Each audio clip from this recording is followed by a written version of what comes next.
What's up, everybody? It's Goomer22 here for a pre-draft, just kind of discussion video. Thoughts on the new tiering and everything, which I think is really interesting. So last season in the VDL, we had a GMAX tier, which I feel like was pretty standard in draft leagues. A GMAX tier, and then we had 4 tiers. So tiers 1, 2, 3, 4. We didn't have a 5th tier, and it was 100 through 25 points. So the 125 didn't exist. So it was just GMAX. And so you got 1 GMAX, and then you had a 1, 2, 2, 3, 3, a 4, and you got 4 free picks. So now it's kind of interesting because, I mean, there's obviously people who would say the GMAX tier is kind of unbalanced because there's obvious like tier 1 GMAXs versus, tier 3 GMAXs like Appleton or something like that. So that's one criticism of it, and that's fair. That's fair. It's interesting to see where some of these GMAXs, get placed. Like, for example, okay. I guess I'll say the interesting thing about no GMAX tier is that there's no duplicating Pokemon. So, unless it has like alternate forms, but like right now, only one person gets every Pokemon. Which I think ultimately reduces the amount of good Pokemon in the pool. Having 2 Blastoses out there to pick, 2 Charizards, 2 Cinderaces, 2 Colossals, 2 Duraludons, 2 Hatterenes. I mean, there was a lot of good GMAX Pokemon, and now only one person gets them, which is really interesting. So there's the amount of good Pokemon in the total pool of Pokemon has been reduced.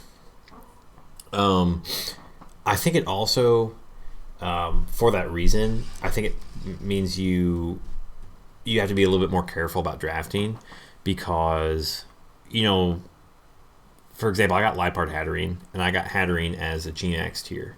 But theoretically, I could have, let's say I grabbed Liepard round 1. I could have said, okay, I'll plan on taking GMAX Hatterene next round, but if it gets sniped, I'll just take regular Hatterene. You can have a backup in using those Pokemon and strategies, but now they become a little bit more valuable if you really want that Pokemon.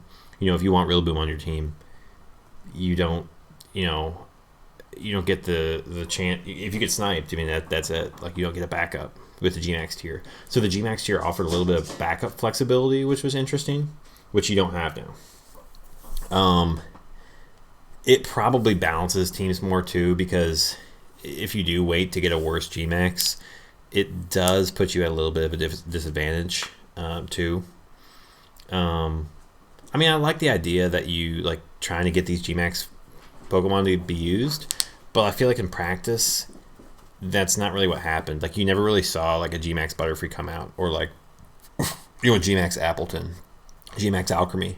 For the most part, if people drafted them, they were drafting them for their supportive roles, which, it's totally understandable. You're going to draft GMAX Grimmsnarl. 90% of the time, you're just going to use them as a support. So it does probably balance the teams more, which is nice. It also makes it makes Pokemon more valuable because you don't have a backup, but it also makes certain types of Pokemon more valuable. Not because there's not a backup for Rillaboom, but just there's one less terrain setter out there, So terrain becomes more valuable. Same thing with Grimmsnarl. There's one less prankster Pokemon out there. So just, forget if you specifically wanted Grimmsnarl. There's one less prankster Pokemon now because GMAX Grimmsnarl is off the table, and you can only get regular Grimmsnarl. So yeah, I think it makes those certain aspects, lightning rod. You don't get to waste a GMAX pick on Pikachu. You have to pick regular Pikachu here. Yeah, and weather abusers, like Venusaur. So it's there's one less of each of those types of Pokemon out there, which it's interesting. So now, if you pick a Pokemon, you get to pick which mode you want. You get to pick whether it's GMAX or normal. And I don't feel like that. I feel like generally that's okay, although it could hurt some Pokemon. Like,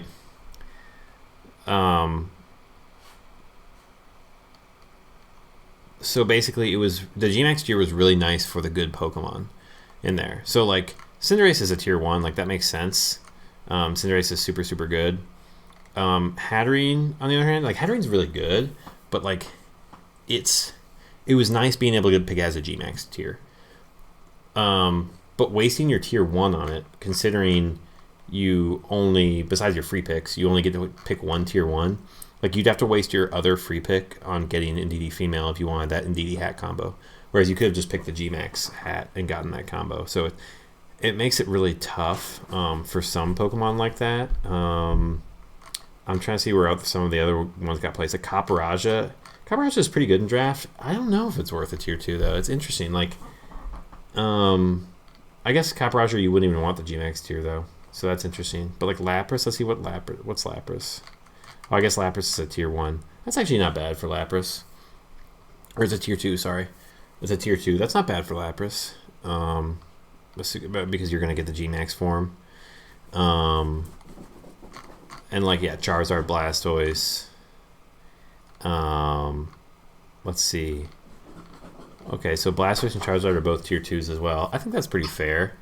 That's interesting though. Like those are pretty good tier 2 picks, I'd say. But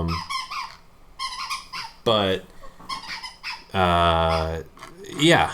Now instead of the GMAX tier, we've got the 5-tier structure. And what I felt like in looking at the tiers, I feel like they're pretty well tiered, to be honest. But in looking at them, it looked like what happened is you just like took an accordion and like stretched it out. So like before you had 4 tiers, and you had like the tier 1s and tier 4s, and the tier 5s, which are basically the new tier 4s. They're still trash. There's still some good decent Pokemons out there, and I'll put that in another video. But you stretch it out, so like those tier 2s and 3s, I feel like they all got kind of intermingled and split between tiers 2, 3, and 4 now. So, I think that makes it really interesting. And if anything, I would say some Pokemon are maybe a little overvalued, which I think is fine, because you don't want Pokemon to be super undervalued, and then you're just taking all of these steals in your draft, and then like the worst Pokemon don't get picked, which I think is kind of part of the point of draft. So you still have 11 Mons in this draft, and now that there's a new tier, it's a tier 1, 2 2s, 2 3s, 2 4s, and a tier 5.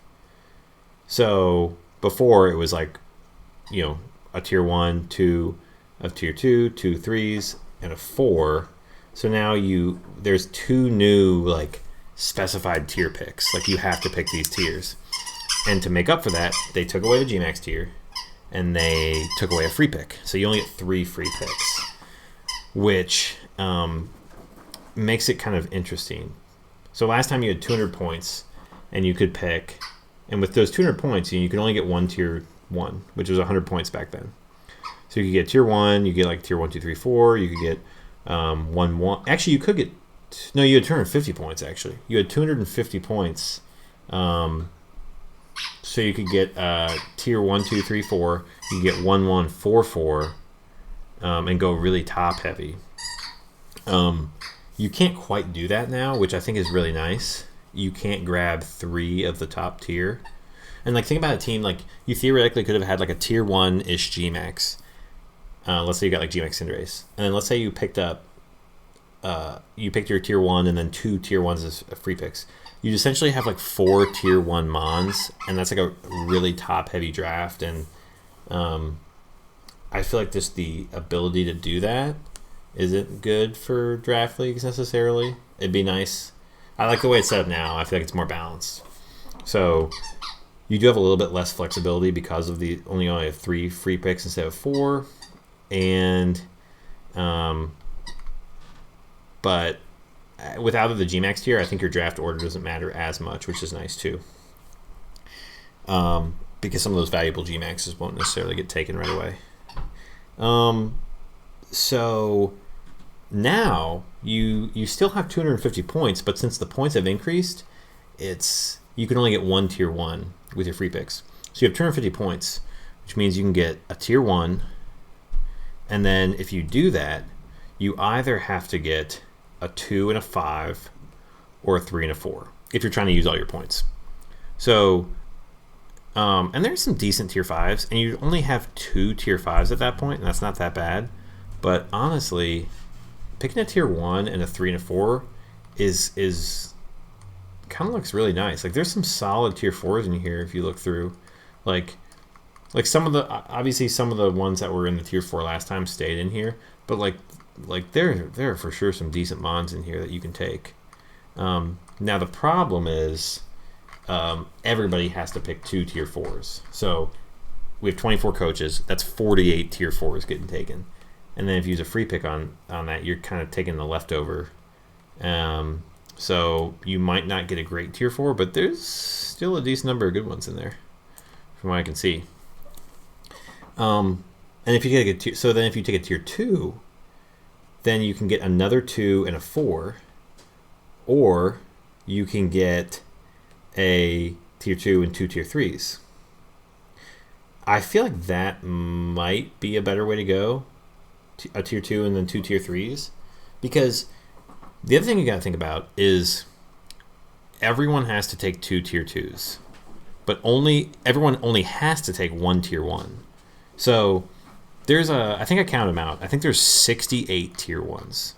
So there's 68, and if everyone just picks their 1 tier 1, that means there's still 44 tier 1s available. Now the thing about tier 1s is I feel like when you look through them, you're like, you wouldn't be mad to have these on your team no matter what your team comp is. No matter what your team comp, like, you're not going to be mad if you throw a Grimsnarl on there, if you throw an Instant on there, if you throw like a Marowak-a-Lola, like, Pheromosa. Like, any of these mons, if you just throw on the team, it's gonna make it better. Whereas I feel like there are some tier 2s who, like, once a lot of the tier 2s get taken, I don't know, there's some that's like, does Regice fit on every team? Not necessarily. I mean, do you want a Poliwrath? I mean, what if you don't have a rain mode? It's I don't know, it's interesting. Like, there are plenty of good tier 2s, don't get me wrong, but the issue is, like, think about everyone has to take 2 tier 2s. And again, I counted these out, and there's 98.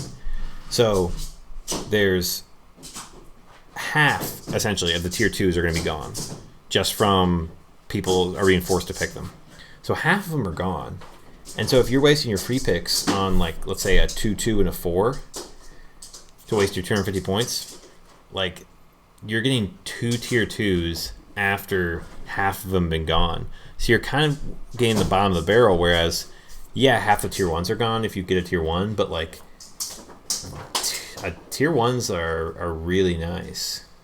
And, like, and then, like, there's, like, you don't have to just tank and get tier 5s after that. Like, you could still get a 3 and a 4, which is really nice because, like I said, there are some solid 3s and 4s, and then you actually split up, like since all of these tiers, you're being forced to pick, one from each one. Like, basically, what I'm trying to say is everyone's being forced to pick, 1 tier 1, 2 tier 2s, 2 tier 3s, 2 tier 4s, and a tier 5. So starting that as the baseline. If you're using your free picks, the more you, like, for example, let's say you use, like, your free picks to get 3 tier 3s. Well, a bunch of the good tier 3s have probably already been taken from people just being forced to pick them. So now you're tripling up on like the bottom of the barrel, and so it's just like how good of a value are we really getting out of those tier 3s? So I don't know. I mean, you could pick 3 tier 3s. You would still have 25 points left, but like it's, I don't know. I feel like picking a tier 1 with a free pick, you might say like, oh wow, it's so expensive. It's 125 points, but like at the same time, you get a lot of value out of that, and you don't lose too much by just having to pick a tier 3 and a tier 4, in my opinion, based on this new draft structure. So I don't know. I think that's something to think about. And yeah, I mean, overall, I like the way these are tiered. I mean, you can switch up some stuff here and there, but I think it'll make for a really interesting draft. I guess the reason you might not want to pick a tier 1 is because there is such a, like, it is the lowest pool of mons. So like if the ones that are left, like if you want something really specific in like maybe tier 2, then because you can't, well, I guess you could still get a tier 1 and a 2 and then just go with a 5 if a 5 fits your strategy too. So that's also not that bad. Because having 2 5s in your team, I mean, I could still see some solid team compositions even with 2 5s. Because yeah, there's some decent mons out there.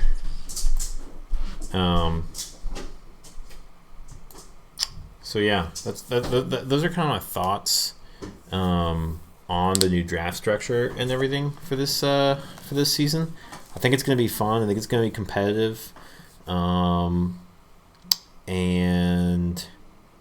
yeah, I'm looking forward to what everybody drafts.